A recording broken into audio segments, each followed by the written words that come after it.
ప్రార్థన చేసుకుందామండి.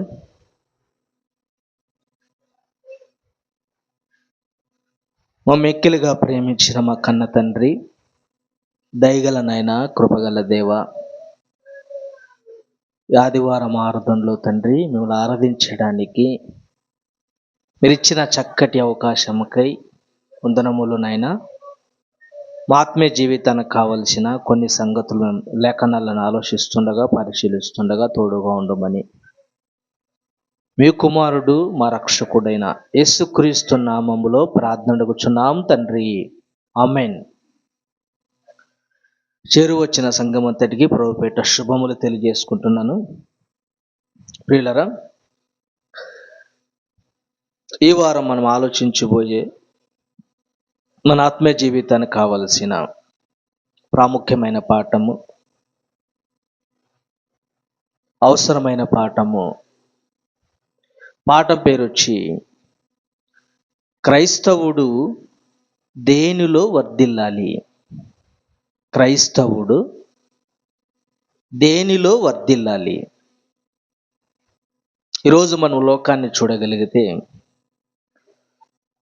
లోకములో మనిషి ఎన్నిటినో వర్ధిల్లుతున్నాడు. దేవుని నమ్మనివాడు దేవుని నమ్మిన వాడి కంటే దేవుని నమ్మని వాడే ఎక్కువగా వర్ధిల్లుతున్నాడు. ఈరోజు క్రైస్తవులుగా పిలువబడుతున్న వారి కంటే ధనములోను ఐశ్వర్యములోను లోకములో ఉన్నవారు కోట్లకు పడగలెత్తారు. చాలామంది మనం చూడగలిగితే ధనములో వర్ధిల్లారు. వాళ్ళకున్న ఆ ధనము రెట్టింపు 20, 30, 40, 50 అలా కోట్లకు పడగలెత్తిన వారు ఎంతోమంది మనకి కనపడుతున్నారు. ఐశ్వర్యములో వర్ధిల్లిన వారు కనపడుతున్నారు. ప్రతి దానిలో ఈరోజు మనిషి వర్ధిల్లుతున్నాడు. అసలు క్రీస్తును కలిగిన మనము, క్రైస్తవులుగా పిలువబడుతున్న మనము దేనిలో వర్ధిల్లాలి? అందరిగా వర్ధిల్లినట్లుగా సంపదలో వర్ధిల్లాలా? ఐశ్వర్యంలో వర్ధిల్లాలా? ధనములో వర్ధిల్లాలా? అధికారములో వర్ధిల్లాలా? రాజకీయాల్లో వర్ధిల్లాలా? ఉద్యోగములో వర్ధిల్లాలా? ఆలోచన చేయగలిగితే క్రైస్తవుడిగా మనం దేంట్లో వర్ధిల్లాలి? ఒక మంచి మాట యేసుక్రీస్తు వారి గురించి రాయబడిన ఒక విలువైన మాట, మన ఆత్మీయ జీవితానికి కావలసిన అవసరమైన మాటను మనం పరిశీలించగలిగితే లూకా సువార్త 2వ అధ్యాయము 20 లూకా సువార్త 2వ అధ్యాయము 52వ వచనం, క్షమించండి, లూకా సువార్త 2వ అధ్యాయము 52వ వచనము. యేసు జ్ఞానమందును వయస్సునందును దేవుని దయాయందును మనుష్యుల దయాయందును వర్ధిల్లుచుండెను. ఈ మాట ఎవరి గురించి రాయబడిన మాట? ఇది యేసుక్రీస్తు వారి గురించి రాయబడిన మాట. అంటే యేసుక్రీస్తు వారు ఎలా వర్ధిల్లాడంట? యేసుక్రీస్తు వారు ఎలా వర్ధిల్లాడు? భూమి మీద బ్రతికిన 33.5 సంవత్సరాల్లో ఆయన బ్రతికిన ఆయుష్ కాలములో ఎలా వర్ధిల్లాడో మనం చూడగలిగితే అక్కడ 4 సందర్భాలు మనకు కనపడతాయి. ఎన్ని సందర్భాలు కనపడతాయి అక్కడ? 4 సందర్భాల్ని మనం ఒక్కొక్కటిగా చక్కగా విడమరిచి ఒక్కొక్క దాన్ని అర్థాన్ని మనం బైబిల్లోకి వెళ్ళి ఆలోచన చేయగలిగితే ఏముందంట? యేసు జ్ఞానమందును వయస్సునందును దేవుని దయందును మనుషుల దయందును వర్ధిల్లుచుండెను. అంటే యేసుక్రీస్తు వారు ఎన్నిట్లో వర్ధిల్లాడు? భూమి మీద ఉన్న కాలంలో ఆయన 4 విషయాల్లో వర్ధిల్లాడంట. ఏంటి, మనం కూడా పరలోకానికి వెళ్ళాలన్నా, దేవుని దగ్గర మనం చేరుకోవాలన్నా ఖచ్చితంగా ఈ 4 మనం కూడా వర్ధిల్లాలి. ఎందుకంటే యేసుక్రీస్తు వారు వర్ధిల్లాడు. మన నమ్ముకున్న నాయకుడే మన యేసుక్రీస్తుల వారే 4 వర్ధిల్లినప్పుడు మనం కూడా ఖచ్చితంగా 4 మనము వర్ధిల్లాలి. అదే పాఠం. క్రైస్తవుడు దేనిలో వర్ధిల్లాలి? అందరి మాదిరిగా సంపదలో వర్ధిల్లాలా అని ఆలోచన చేయగలిగితే ఇక్కడ మనకి 4 సందర్భాలు కనపడతాయి. మొదటిది ఏంది? యేసు జ్ఞానమందు. ఇక్కడ యేసు జ్ఞానమందు వర్ధిల్లాడంట. రెండవది వయస్సునందు వర్ధిల్లాడంట. మూడవది దేవుని దయందు వర్ధిల్లాడంట. నాలుగవది మనుషుల దయందు వర్ధిల్లెను. ఆలోచిద్దాం. మొదటి జ్ఞానమందు వర్ధిల్లడం అంటే ఏంటి? జ్ఞానమందు ఎలా వర్ధిల్లాలి? జ్ఞానమందు ఎలా వర్ధిల్లాలి? ముందు యేసుక్రీస్తు వారు జ్ఞానమందు ఎలా వర్ధిల్లాడో ఆలోచన చేయగలిగితే, యేసుక్రీస్తు వారు నిజంగా జ్ఞానవంతుడండి. జ్ఞానవంతుడా? జ్ఞానవంతుడు. యేసుక్రీస్తు వారు 12వ ఏటనే శాస్త్రులు పరిసయ్యులు అడుగుతుంటే, యేసుక్రీస్తు వారు వారికి సమాధానము చెప్పుతుంటే, యేసుక్రీస్తు వారు మరలా వాళ్ళు ప్రశ్నిస్తుంటే, ఆ జ్ఞానానికి ఏమైపోయారు శాస్త్రులు పరిసయ్యులు? ఇంత జ్ఞానం ఎక్కడి నుంచి వచ్చింది దీనికి? యేసుక్రీస్తు 12వ ఏటే అంత జ్ఞానముతో మాట్లాడుతుంటే ఆశ్చర్యపోయారు ఒకనాడు శాస్త్రులు పరిసయ్యులు. అంటే యేసుక్రీస్తు జ్ఞానములో ఎదిగినవాడు, జ్ఞానం గలవాడు యేసుక్రీస్తు వారు. జ్ఞానం ఉంది యేసుక్రీస్తుల వారికి. ఎంత జ్ఞానం అంటే నిజంగా అండి, ఆయన మాటల్లో జ్ఞానం, తెలివైన వాడు యేసుక్రీస్తుల వారు. ఈ పన్ను కట్టుకోవడానికి అధికారులు వచ్చారంట. ఏమయ్యా యేసుక్రీస్తు, మీ శిష్యులేంటి పన్ను చెల్లించట్లేదు అన్నప్పుడు యేసుక్రీస్తు వారు వాళ్ళకి ఎలాంటి చక్కటి సమాధానం ఇచ్చాడు తెలుసా? ఇదిగో కైసరివి కైసరివి, దేవునివి దేవునివి. ఎక్కడ మేము కైసరివి కట్టము అంటాడు. నేరస్తుడుగా వీళ్ళు చిత్రీకరించడానికి ప్రయత్నించారు. కానీ ఎంత తెలివితేటలుగా సమాధానం చెప్పాడు, ఎంత జ్ఞానంతో సమాధానం చెప్పాడు తెలుసా? కైసరుకే ఇవ్వాలి, దేవునికే ఇవ్వాలి. ఆ జ్ఞానమైన మాటలండి యేసుక్రీస్తు వారు మాట్లాడింది. జ్ఞానం, తెలివైన వాడు యేసుక్రీస్తుల వారు. మనం జ్ఞానమందు ఎలా వర్ధిల్లాలి? మన జ్ఞానమందు ఎలా వర్ధిల్లాలో చూడగలిగితే యోబు గ్రంథం 28వ అధ్యాయము 28వ వచనం. యోబు గ్రంథం 28వ అధ్యాయము 28వ వచనం చదవండి ఒకసారి. మరియు యెహోవా యందలి భయభక్తులే జ్ఞానమనియు. యెహోవా యందు భయభక్తులకే జ్ఞానం. యెహోవా యందు భయభక్తులు కలిగి ఉండడమే జ్ఞానంతో కూడిన పని. జ్ఞానవంతులు ఎవరో తెలుసా? దేవునికి భయభక్తులు కలిగి ఉన్నవారే జ్ఞానవంతులు. అంటే మనం జ్ఞానమందు ఎలా వర్ధిల్లాలంటే భయభక్తులు కలిగి ఉండాలి, భయభక్తులు కలిగి బ్రతకాలి. దేవుడు అనగా భయపడాలి, సంఘం అనగా భయపడాలి, దేవుని మాటలు అనగా భయపడాలి. భయభక్తులు కలిగి ఉంటావు, నువ్వు జ్ఞానవంతుడు. భయభక్తులు కలిగి ఉన్న వారికి ఏమొస్తుందంట? జ్ఞానం వస్తుంది. యేసుక్రీస్తు భయభక్తులు కలిగి ఉన్నాడా? భయభక్తుడు ఆయన 33 సంవత్సరాలు ఆయన శరీరధారి ఉన్న దినములలో భయముతోను భక్తితోను కన్నీళ్ళ ప్రార్థనతో ఆయన భయభక్తులు కలిగి ఉన్నందున ఆయన అంగీకరించబడెను. భయభక్తులు కలిగి ఉన్నందున ఆయన అంగీకరించబడెను. భయభక్తులు కలిగి ఉన్నందున ఆయన అంగీకరించబడెను. అంటే భయభక్తులు కలిగి బ్రతకాలండి. నీ జ్ఞానం రావాలంటే రా, నేర్చుకో. భయభక్తులు కలిగి కూర్చొని నేర్చుకో, నువ్వు జ్ఞానవంతుడు అవుతామండి. భయం అనేది చాలా ఇంపార్టెంట్. భయభక్తులు కలిగి ఉండాలి. నీ జ్ఞానం రావాలంటే ఎలా ఉండాలి? దేవుని యందు భయభక్తులు కలిగి ఉండటే జ్ఞానమునకు మూలమన్నాడు. గనక నీ జ్ఞానం రావాలంటే భయభక్తులు కలిగి బ్రతుకు. సంఘం అనగా దేవుడు అనగా భయభక్తులు కలిగి జీవించాలి. మన భక్తి జీవితంలో భయభక్తి కలిగి బ్రతకాలి. ఇంకొక మాట చూద్దాం. సామెతల గ్రంథం. నీ జ్ఞానమున్నవాడు ఎలాంటి వాడో మనం చూడగలిగితే సామెతల గ్రంథం 15వ అధ్యాయము 7వ వచనం. సామెతల గ్రంథం 15వ అధ్యాయము 7వ వచనం. జ్ఞానుల పెదవులు తెలివిని వెదజల్లును. జ్ఞానుల పెదవులు అంటే ఏం వెదజల్లుతాయంట? తెలివిని వెదజల్లును. నువ్వు జ్ఞానవంతుడైతే నీ నోటి నుంచే మాటలు ఎలా ఉంటాయంట? తెలివికరమైన మాటలు, తెలివితేటలు మాటలు. నిజంగా అండి, జ్ఞానవంతుడు చాలా తెలివైన వాడండి. జ్ఞానవంతుడి దగ్గర మనం సహవాసం చేసామనుకో మనకేమొస్తుంది? తెలివి వస్తుంది. సామెత ఉంది లోకములో, ఒక చెడిన వాడట 10 మందిని సహవాసం చేసి చెడిన వాడితో చెడిపోతాడు. అలాగే మనము జ్ఞానులతో మనం సహవాసం చేయాలి. జ్ఞానులతో మనం సహవాసం చేస్తే మనం కూడా జ్ఞానవంతులుగా మారిపోతాము. జ్ఞానవంతులుగా మారిపోతాము. ఏంటి, జ్ఞానుల పెదవుల నుండి ఏంటి ఏమొస్తుంది అన్నాడు? తెలివి వచ్చును. ఏంటి, నీ నోట్ల నుంచి ఏమొస్తున్నాయి? తెలివికరమైన మాటలు, మంచి మాటలు వస్తున్నాయా? జ్ఞానయుక్తమైన మాటలు వస్తాయి, బూతులు వస్తున్నాయా? ఏంటి, ఆలోచించాలి. ఏ వస్తాయి మన నోటు నుంచి? ఏంటి, చాలామంది మనం చూడగలిగితే వారు నోరు తెలిసా అన్న బూతులే అన్న అంటారు. అంటే నోరు తెరిసి ఏమొస్తాయంట? బూతులు. బూతుల గనక మన నోటి నుంచి జ్ఞానమైన మాటలు రావాలి. సరే, ఇంకొక మాట చూద్దాం. సామెతల గ్రంథం 17వ అధ్యాయము 28వ వచనం. సామెతల గ్రంథం 17వ అధ్యాయము 28వ వచనం.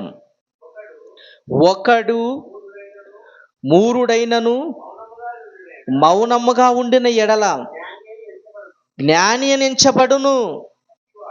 అట్టివాడు పెదవులు మూసుకొనగా వాడి అవివేకి అని ఎంచబడును. ఏంటి, జ్ఞాని అయిన వాడు ఎలా ఉంటాడు తెలుసా?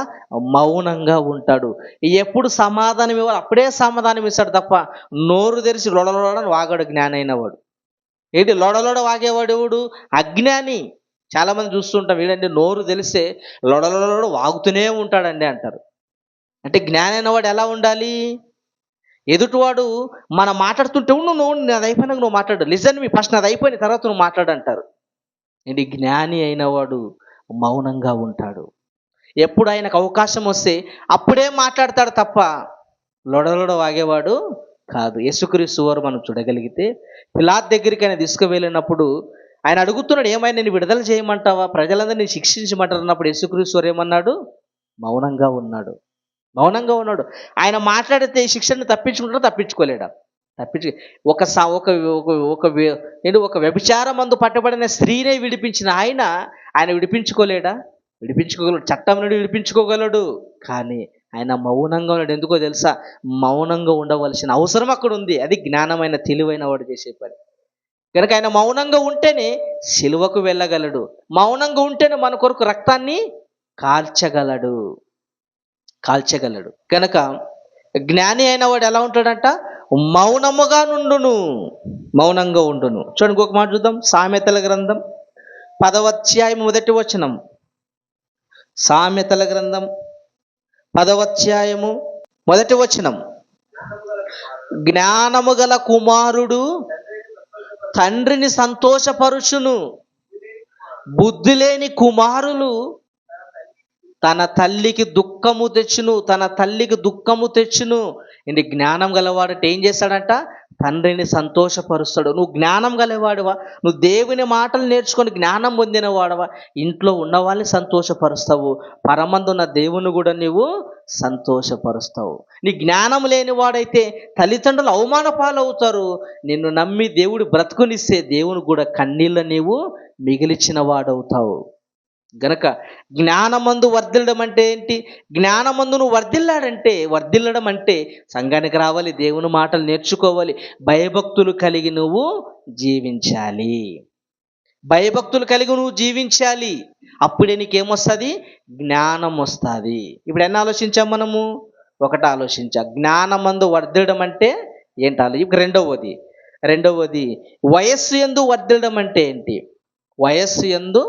వర్ధిల్లడం అంటే ఏంటి అని ఆలోచించగలిగితే ప్రియులరా, ప్రతి వ్యక్తి ఖచ్చితంగా వయస్సునందు వర్ధిల్లాలి. వయస్సు వర్ధిల్లాలండి. యేసుక్రీస్తుల వారు కూడా వయస్సు యందు వర్ధిల్లాడాయన. చూడ, ఒక మంచి మాట చూద్దాం. ఎబ్రీ పత్రిక 5వ అధ్యాయం 14వ వచనం. ఎబ్రీ పత్రిక 5వ అధ్యాయము 14వ వచనం. ఎబ్రీ పత్రిక 5వ అధ్యాయం 14వ వచనం. వయస్సు వచ్చిన వారు అభ్యాసము చేత మేలు కీడులను వివేచించుటకు సాధకము చేయబడిన జ్ఞానేంద్రియములు కలిగి ఉన్నారు గనుక బలమైన ఆహారం వారికే తగును. వయస్సు వచ్చిన వారని ఆ సంఖ్య ఒకటి ఉండి పుట్టినోట్లు ఏముంది కింద చూడండి. వయస్సు వచ్చిన వారని ఒక సంఖ్య ఉంటుంది అక్కడ. కింద ఏముంటుంది చూడండి, పరిపూర్ణులు. ఏంటి, వయస్సు వచ్చిన వారు అభ్యాసము చేత మేలు కీడులను వివేచించుటకు. వివేచించుటకు అంటే వయస్సు వచ్చిన వారంటే ఏంటో తెలుసా? వయస్సు వచ్చిన వారికి ఏముంటుందంట? వివేకం ఉంటుంది, తెలివితేటలు ఉంటాయి, ఏది మంచో ఏది చెడ్డో ఆలోచిస్తారంటే అంత వయసుకు మనము ఎదగాలి. నేను మన ఓటర్ ఐడి కావాలంటే ఏ వయసుకి ఇస్తారు? 18 సంవత్సరాలు నీకు రావాలి. 10 ఏళ్ళకి నువ్వు పోయిన ఓటర్ ఐడి మనకి ఇస్తారా? నీకు ఇవ్వరు నాయన. ఎందుకు? నీకు తెలివితేటలు లేవు, ఏది మంచో ఏది చెడ్డో నిర్ణయం తీసుకునే నిర్ణయం నీకు రాలేదు. నువ్వు ఇంకా తల్లిదండ్రుల మీద ఆధారపడుతున్నావు కనుక నీకు ఓటక్కు రాదు అంటారు. అలాగే వివాహం చేస్తారు, ఎంత వయసులో చేస్తారు? స్త్రీలకైతే 18 సంవత్సరాలు నిండాలి అంటారు, పురుషులకి 21 సంవత్సరాలు రావాలి. అలాగే మనకు కూడా ఏం రావాలంటే వయస్సు యందు మనము ఎదగాలి. వయస్సు యందు ఎదగాలి. ఎదగడం అంటే జ్ఞానం రావాలి మనకి, ఏది మంచో ఏది చెడో మనం ఆలోచించే స్థితిలోనికి మనము రావాలి. చాలామంది చూడండి, పుట్టినవారు 20 ఏళ్ళైనా కూడా ఏమీ తెలియని వారు అమాయకులుగా ఉంటారు. ఎందుకు? వాళ్ళు వయస్సు యందు జ్ఞానమందు వాళ్ళు తెలివితేటలందు వాళ్ళు ఎదగలేదు. బాడీ ఎదిగింది కానీ జ్ఞానం వాళ్ళకి రాలేదు, ఇంకా రాలేదు. ఇంకొక మాట చూద్దాం. ఇంకొక మాట ఏంటి, పాత నిబంధన ప్రకారం కూడా వయస్సు యందు ఎదగాలి. యేసుక్రీస్తు వారు కూడా వయస్సు యందు ఎదిగాడు. ఎందుకు ఎదిగాడంటే ధర్మశాస్త్రం ప్రకారంగా యాజకుడు అవ్వాలంటే ఖచ్చితంగా ఏమైంది ఎదగాలి? వయస్సు యందు ఎదగాలి. వయస్సు యందు ఎదిగితేనే నీకు యాజత్వం చేయడానికి దేవుడు అవకాశము ఇస్తాడు. మరి సంఖ్యాకాండము 4వ అధ్యాయం 3వ వచనం. సంఖ్యాకాండము 4వ అధ్యాయం 3వ వచనం చూడండి. ఏ వయస్సు యందు ఎదగాలో లేదో మనం చూడగలిగితే సంఖ్యాకాండము 4వ అధ్యాయం 3వ వచనం చదవండి ఒకసారి. 30 ఏండ్లు మొదలుకొని 70 ఏండ్ల వరకు ప్రాయము కలిగి ప్రత్యక్షపు గుడారమందు పనిచేయుటకు సేనగా చెరగల వారందరి సంఖ్య చాలని. అంటే యాజకుడుగా నువ్వు చెయ్యాలంటే నీకు ఎంత ఉండాలి? వయసు 30 సంవత్సరాలు ఉండాలి. 30 సంవత్సరాల మొదలుకొని 50 సంవత్సరాల గల మధ్య ఉన్నవారు ఏం చేయాలి?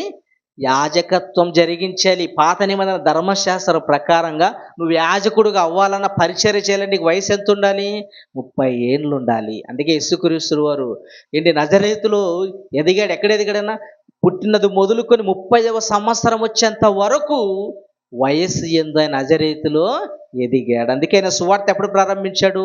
30వ ఏట. ఎందుకు? ఆయన ఎవరు? యాజకుడు, ప్రధాన యాజకుడు ఆయన. అందుకే 30వ ఏట ఆయన సువార్తను ప్రారంభించాడు. 3.5 సంవత్సరాల్లోని సువార్తను ఆయన ముగించాడు. అంటే నువ్వు సువార్త చెయ్యి, దేవుని పని నువ్వు యాజకుడుగా నువ్వు చెయ్యాలంటే వయసు ఎంత ఉండాలన్నాడు? 30వ ఏట. అందుకే వయస్సు యందు మనము ఎదగాలి. ఇప్పుడు మనం కూడా యాజకులం. మీరు యాజకులైనా మీరు రాజులైన యాజకులు అన్నాడు. మనం ఎప్పుడు సువార్త చేయాలి, మనం ఎప్పుడు దేవుని పని చేయాలో చూడగలిగితే విలాప వాక్యములు 3వ అధ్యాయము 27వ వచనం. యవ్వన కాలమున కాడి మోయిట నరునికి మేలు.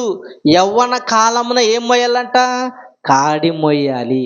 నువ్వు వయస్సు ఏంది ఎప్పుడైతే ఎదుగుతావో, నీ జ్ఞానం ఎప్పుడైతే వస్తుందో, మంచి ఏదో చెడేదో నువ్వు ఎప్పుడైతే ఆలోచించగలవో అప్పుడు నువ్వు ఏ కాడి మోయాలి?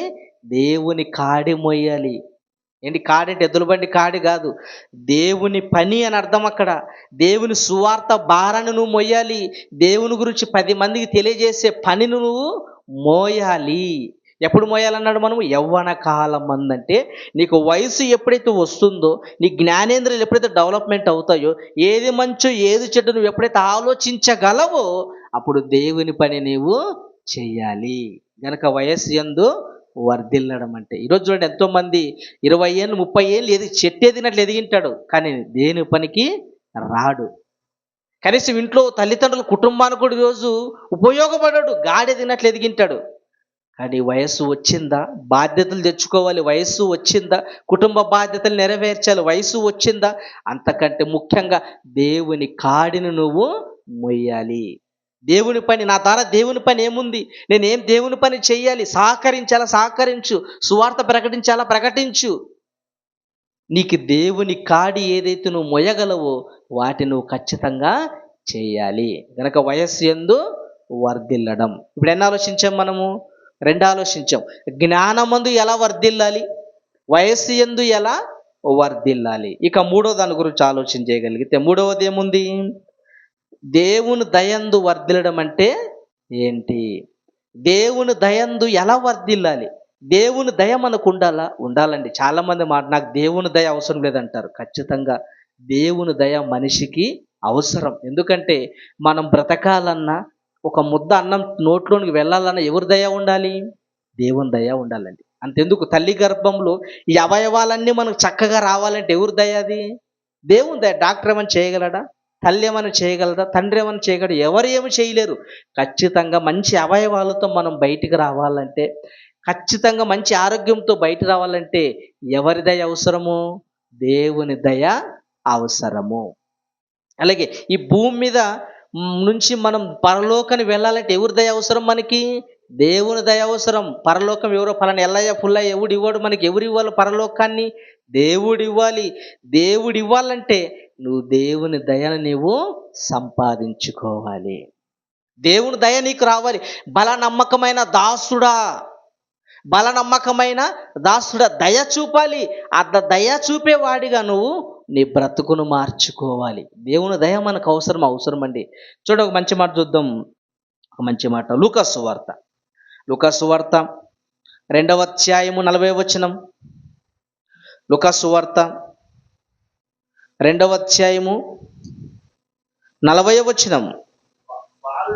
బాలుడు జ్ఞానముతో నిండుకొనుచు ఎదిగి బలము పొందుచుండెను, దేవుని దయ ఆయన మీద నుండెను. దేవుని దయ ఆయన మీద నుండెను. ఎవరి గురించి రాయబడిన మాట ఇది? యేసుక్రీస్తు గురించి రాయబడిన మాట. యేసుక్రీస్తు వరకంటే ఎవరి దయ ఉంది? దేవుని దయ ఉంది. అంటే దేవుని దయ ఉంది. మనం కూడా దేవుని దయను మనము సంపాదించుకోవాలి. దేవుని దయ మనం సంపాదించుకోవాలి. ఈరోజు దేవుని దయ ఆలోచించట్లేదు. ఎవరి దయ? రాజకీయ నాయకుడు దయని సంపాదించుకోవాలనుకుంటాడు. ఉద్యోగం చేయడం వల్ల ఉద్యోగంలో బాసు దయ సంపాదించుకోవాలనుకుంటాడు. ఏంటి, కలెక్టర్ దయ సంపాదించుకోవాలనుకుంటాడు, పోలీసు వాళ్ళ దయ సంపాదించుకోవాలనుకుంటాడు. కానీ మనం సంపాదించుకోవాల్సింది ఎవరి దయ? దేవుని దయ మన పైన ఉండాలి.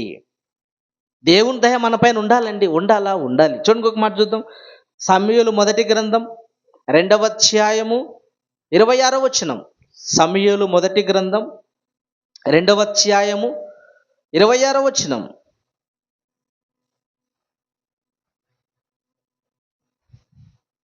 సమూయేలు గారి గురించి మాట్లాడుతూ చూడండి, సమూయేలు గారికి ఎవరి దయ ఉందో చూడండి ఒకసారి.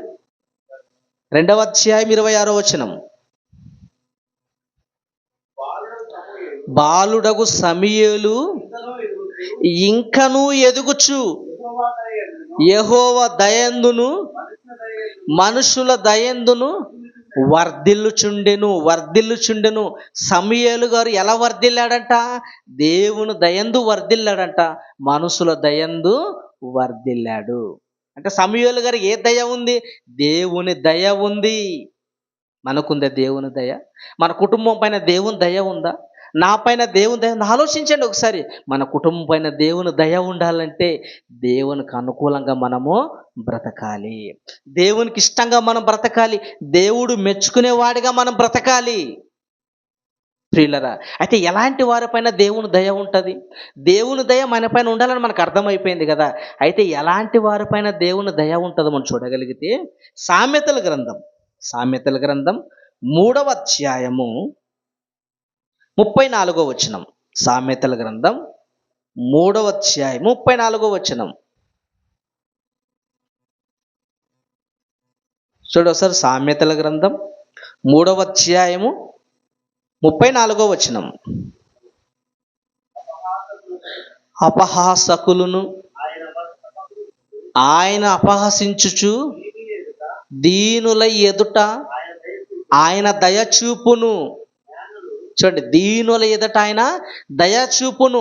దేవుని దయ నీకు రావాలంటే నీకేముండాలి? దీనత్వము నీలో ఉండాలి.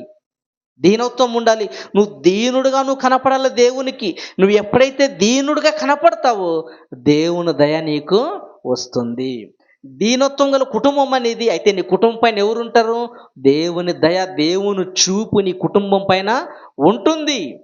కనుక దేవుని దయను మనం సంపాదించుకోవాలంటే దీనుడుగా మనం బ్రతకాలి, దీనత్వాన్ని ధరించుకోవాలి. యేసుక్రీస్తు వారండి నిజంగా ఎంత దీనుడండి ఆయన, ఎంత తగ్గించుకున్నాడు, ఎంత మంచి మనసు తెలుసా యేసుక్రీస్తు వారికి. అలాంటి యేసుక్రీస్తు వారికి ఎవరి దయ ఉంది? దేవుని దయ ఉంది. కనుక మనకు, మన కుటుంబానికి, మనకు దేవుని దయ కావాలా? అయితే నువ్వు దీనుడుగా బ్రతుకు, దీనత్వాన్ని ధరించుకో, దీనుడుగా జీవించు. అప్పుడు మనకు దేవుని దయ వస్తుంది. చూడండి, బైబిల్లో ఇంకొకరు చూడగలిగితే అపోస్తుల కార్యములు 7వ అధ్యాయము, అపోస్తుల కార్యములు 7వ అధ్యాయము 46వ వచనం. అపోస్తుల కార్యములు 7వ అధ్యాయము 46వ వచనం. అతడు దేవుని దయ పొంది యాకోబు యొక్క దేవుని నివాస స్థలము కట్టగోరెను. ఎవరి గురించి రాయబడిన మాట ఇది? దావీదు గురించి రాయబడిన మాట. అతడనగా ఎవరు? అతడనగా దావీదు గారు. అతడనగా దావీదు గారు. దావీదు గారు దేవుని దయ పొంది, అంటే దావీదు గారికి ఏమొచ్చింది? దేవుని దయ వచ్చింది. దావీదు గారు దేవుని దయను సంపాదించుకున్నాడు. మనం కూడా దేవుని దయను సంపాదించుకోవాలి. దేవుని దయను మనం సంపాదించుకోవాలండి. ఆ దేవుని దయ సంపాదించుకోవడానికి ప్రయాసపడుతున్నామా? మందిరానికి రాగలుగుతున్నామా? దేవుని మాటలు వినగలుగుతున్నామా? మీటింగ్స్లో పాలిభాగస్తులు అవుతున్నామా? అన్నిట్లో దేవుని కార్యక్రమాల్లో మనం పాలిభాగస్తులం అయితేనే దేవుని దయ మనకి ఖచ్చితంగా వస్తుంది. చూడండి, ఇంకొక మాట చూద్దాం. ఇంకొక మాట గలతీ పత్రిక, పౌలు గారు మాట్లాడుతూ, గలతీ పత్రిక 1వ అధ్యాయం 10వ వచనం. గలతీ పత్రిక 1వ అధ్యాయం 10వ వచనం చూడండి ఒకసారి. గలతీ పత్రిక 1వ అధ్యాయం 10వ వచనం.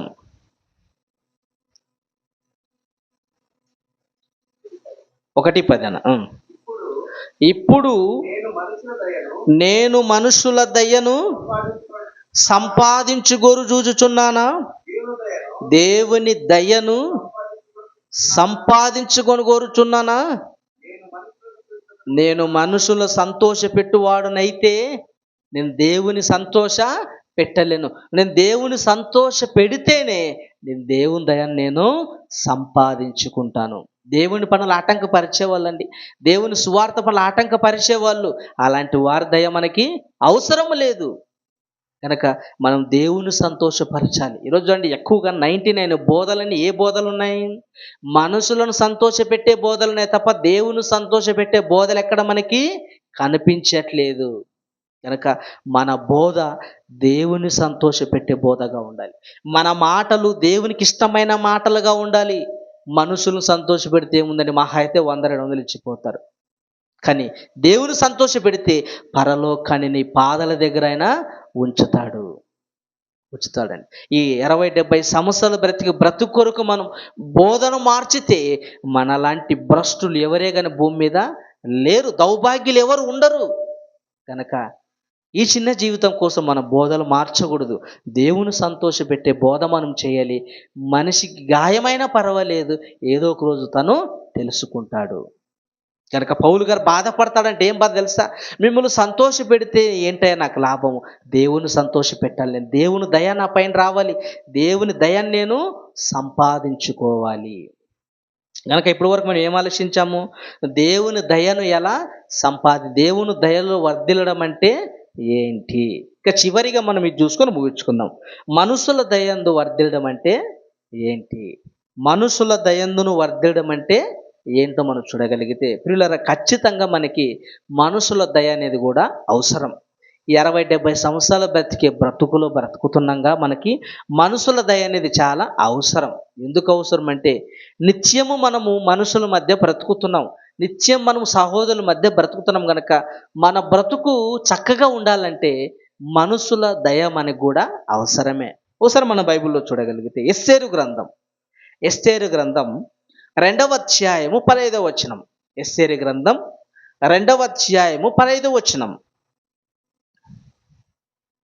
చూడండి, ఎస్తేరు గ్రంథం పాత నిబంధనలో మనం చూడగలిగితే ఎస్తేరు గ్రంథం 2వ అధ్యాయం 15వ వచనం. మొర్దెకై తన కుమార్తెగా స్వీకరించుకొనిన తన పినతండ్రి అయిన అబిహాయిలు కుమార్తెయగు ఎస్తేరు రాజు నొద్దకు వెళ్ళుటకు వంతు వచ్చినప్పుడు స్త్రీలను కాయు రాజు యొక్క షండుడైన ఏగే నిర్ణయించెను అలంకారము గాక మరియు ఆమె ఏమీ కోరలేదు. ఎస్తేరును చూచిన వారందరికీ ఆమె యందు దయ పుట్టెను. అండర్లైన్ చేసుకోండి. ఎస్తేరును చూసిన వారందరికి ఏం పుట్టిందంట? దయ పుట్టెను. అంటే ప్రజలందరూ ఎస్తేరును చూసి ఏమన్నారు? దయ పుట్టింది. అంటే ఎస్తేరికి ప్రజల వల్ల ఏమొచ్చింది? దయ వచ్చింది. ప్రజలకే కాదు, రాజు కూడా ఆమె యందు దయ కలిగెను అని రాయబడి అక్కడ. అంటే ఎస్తేరును చూడగానే రాజుకి ఏం పుట్టిందంట? దయ కలిగెను. నిజంగా అండి, ఎస్తేరు వెళ్ళవలసిన సమయం కాదది. రాజు పర్మిషన్ లేకుండా రాజ్యంలోనికి వెళ్ళే అవకాశం ఎవరికి లేదు. కానీ ప్రజలు రక్షించడానికి, తన జాతిని రక్షించడానికి నా ప్రాణాలు పోయిన పర్వాలేదని తెగించింది. రాజు దగ్గర వెళ్ళి నిలబడగానే ఆమెను చూసి ఏం కలిగింది? ఆయనకు దయ కలిగింది. కనుక మనకు కూడా మనుషుల దయ మనకు కూడా చాలా అవసరము. ఇంకొక మాట చూద్దాం. ఏంటి, సంఘానికి కూడా దయ ఉండాలండి. సంఘముగా మనం కూడుకుంటున్న మనకు కూడా చుట్టుపక్కల మన సంఘాన్ని చూసి దయ కలగాలి ప్రజలందరికీ. చూడండి ఒకసారి అపోస్తుల కార్యములు 2వ అధ్యాయము 46వ వచనం. అపోస్తుల కార్యములు 2వ అధ్యాయము 46వ వచనం. మరియు వారు ఏక మనస్సుకులై ప్రతి దినము దేవాలయములో తప్పక కూడుకొనుచు ఇంటింట రొట్టె విరుచుటూ దేవుని స్తుతించుచు ప్రజలందరి వలన దయ పొందిన వారై. ప్రజలందరి వలన దయ పొందిన వారంటే సంఘానికి ఎవరి దయ ఉండాలి? మనుషుల దయ కూడా ఉండాలి. మనుషుల దయ ఉండాలండి. పలానా సంఘం అండి చాలా మంచి సంఘం అండి, పలానా సంఘం వారండి చాలా మంచి వారండి, పలానా సంఘం వారు సహాయం చేసేవారండి, లేని వారికి అన్నం పెట్టేవారండి, లేని వారు బట్టలు ఇచ్చేవారండి, లేని వారి అవసరాలు తీర్చేవాళ్ళండి, అన్నం పెట్టేవాళ్ళండి. నీ సంఘం పట్ల ప్రజలకి ఏముండాలి? దయ కలగాలి. ఉందా ఈరోజు మన సంఘం అలా ఉందా?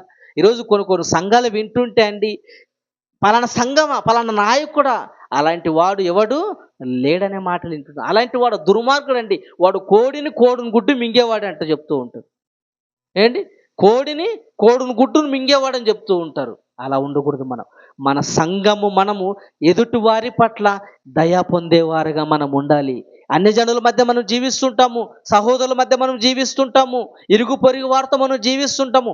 నిన్ను చూసి నీ భక్తి ప్రవర్తనను బట్టి మంచి విశ్వాసం అండి అనాలి, మంచి భక్తిపరుడండి అనాలి, మంచి భక్తి పరురాలు అనాలి, మంచి విశ్వాసరాలు అనాలి. అలా అనాలంటే దేవుని దయతో పాటు మనుషుల దయను కూడా నీవు సంపాదించుకోవాలి. కనుక ప్రియులారా, ఖచ్చితంగా మనుషుల దయ ఉండాలండి. ఎందుకు ఉండాలంటే ఈరోజు మన నిత్యము బ్రతకాలంటే మనిషి దయ ఉండాలి. ఒక ఉద్యోగం చేసుకోవాలంటే, ఉద్యోగాన్ని నువ్వు వెళ్ళాలంటే ఎవడో ఒక కంపెనీ పెట్టాలి. నువ్వు ఒక టీచర్గా నువ్వు వెళ్ళాలన్నా ఖచ్చితంగా ఎవరో ఒకడు కాలేజ్ కానీ స్కూల్ కానీ నడిపించాలి. నువ్వే కాలేజీ కట్టుకుని స్కూల్ కట్టుకున్నావు అనుకో, నీకు జరుగుతుందే? ఎత్తిపోతుంది. ఒక ఆటో కొనాలన్నా నువ్వు బ్రతకాలంటే ఎవరి దయ ఉండాలి? ప్యాసింజర్ల దయ ఉండాలి. ప్యాసింజర్లందరూ ఎక్కాలంటే నీ పైన దయ ఉండాలి. నువ్వు బ్రతకాలంటే ప్యాసింజర్లు ఎక్కాలి. నువ్వు టిఫిన్ పెట్టుకున్నావు అనుకో, హోటల్ పెట్టుకున్నావు అనుకో, ఎవరు రావాలి? కస్టమర్లు, ప్రజలు రావాలి. లేదు నువ్వు, నీ భార్య, మీ అమ్మ, నీ కూతురు తినుకుంటున్నారు అనుకో, వ్యాపారం జరుగుతుందా? రెండో రోజుకే దాన్ని మూసేసుకుంటావు. కనుక నువ్వు బ్రతకాలంటే మనుషుల దయ నీకు ఖచ్చితంగా అవసరము. నీకు ఆరోగ్యం బాగలేదు, నీకు ఆపరేషన్ చేయాలని ఎవరు దయ ఉండాలి? మనిషి దయ. హాస్పిటల్కి వెళ్ళాలంటే నేను ఎంబీబీఎస్ చేసి ఉంటాడు, 5 ఏళ్ళు 10 ఏళ్ళు చదివింటాడు. ఇక్కడ ఆయన దగ్గర పోతే నీకేమవుతుంది? బాగా అవుతుంది. నాకు ఏ డాక్టర్ వద్దు, నాకు ఏదొద్దు, నువ్వే చేసుకుందాం అన్నావు అనుకో, బ్రతుకుతామా? బ్రతకమండి. కనుక మనకి ఖచ్చితంగా మనుషుల సహాయం అనేది మనకి అవసరము. అవసరమండి. ఈరోజు మనము మంచి బట్టలు వేసుకుంటున్నాం, ఎవరి సహాయం ఇది? మనం కుట్టుకోగలమా? మనం దీన్ని చక్కగా చేసుకోగలమా? ఎవరో మంచి నూలును తీసుకున్నారు, చక్కగా వస్త్రాలను తయారు చేశారు, చక్కగా మనకిస్తే చక్కగా వాటిని టైలర్ దగ్గర వెళ్ళి కుట్టుకొని మనం వాటిని వేసుకుంటున్నాం. ఒక మొబైల్ మనం వాడుతున్నాం, నిత్యం 24 గంటలు దాంతోనే గడుపుతామే. నీకు మొబైల్ రావాలంటే ఎవడో కష్టపడాలి, వాడు కష్టపడితేనే కానీ నీ దగ్గరికి అది రాదంటే. ఒకడు సహాయం లేనిదే మనం భూమి మీద 60-70 సంవత్సరాల మన జీవితాన్ని మనము కొనసాగించలేము. ఖచ్చితంగా మనకి ఎవరు సహాయం కావాలి? మనుషుల సహాయం అనేది మనకి అవసరము. కనుక మనుషుల దయ మనం ఖచ్చితంగా పొందుకోవాలి. ఇప్పుడు చివరిగా ఈ మనం చూసుకొని ముగించుకుందాం. చూడండి, ఎఫెసీ పత్రిక 4వ అధ్యాయము 15వ వచనం. ఎఫెసీ పత్రిక 4వ అధ్యాయము 15వ వచనం. ప్రేమ కలిగి సత్యము చెప్పుచు, క్రీస్తు వలె ఉండుటకు మనం అన్ని విషయములలో ఎదుగుదుము. మనం ఎలా ఎదగాలంట? క్రీస్తు వలె మనము ఎదగాలి. క్రీస్తు ఎన్నిట్లో ఎదిగాడు? జ్ఞానమందు ఎదిగాడు, వయస్సు యందు ఎదిగాడు, దేవుని దయను సంపాదించుకున్నాడు, మనుషుల దయను ఆయన సంపాదించుకున్నాడు. ఒక స్త్రీ వచ్చి, ఇదిగో నిన్ను కన్న తల్లి ధన్యురాలు అంటే వచ్చి ఏమనిందామే? యేసుక్రీస్తు వారి పైన ప్రేమ చూపించింది. అయ్యా, నువ్వు ఎవరో తల్లికి పుట్టావు, అదే నా కడుపులో పుట్టే నేను చాలా ఆనందించవనని ఆమె మనసులో మాటలు, ఆమె ధన్యురాలు. కనుక మనుషుల దయను మనము సంపాదించుకోవాలి. కనుక యేసుక్రీస్తు వారు ఈ 4 ఆయన ఏం చేశాడు? సంపాదించుకున్నాడు. జ్ఞానమందు ఎదిగాడు, వయస్సు యందు ఎదిగాడు, దేవుని దయందు వర్ధిల్లాడు, మనుషుల దయందు ఆయన వర్ధిల్లాడు. ఇప్పుడు అదే చెప్తున్నాడు, యేసుక్రీస్తు వారి వల్ల మనం ఎదగాలి అంటే క్రీస్తును ధరించుకున్న మనము యేసుక్రీస్తు వారి వలె ఈ 4 మనం ఎదిగితే మనకు కూడా ఖచ్చితంగా పరలోకము వస్తుంది. కనుక ఈ 4 మనం ఎదగాలి. జ్ఞానమందు ఎదగాలి, వయస్సు యందు ఎదగాలి, దేవుని దయందు వర్ధిల్లాలి, మనుషుల దయందు మనము వర్ధిల్లాలి. ఓకే, ప్రార్థన చేసుకున్నాం. దయగలిగిన మా తండ్రి, కొన్ని మాటలు ఆలోచించాము, నేర్చుకున్నాము నాయన. విలువైన మాటలు నాయన మాకు వినిపించారు తండ్రి. చెప్పని ప్రతి మాట మీ పిల్లలు ఆలోచించి మీకు ఇష్టమైన పిల్లలు బతికే భాగ్యాన్ని ప్రసాదించండి, సహాయం చేయండి. మీ కుమారుడు మా రక్షకుడైన యేసుక్రీస్తు నామములో ప్రార్థన అడుగుచున్నాం తండ్రి. ఆమేన్.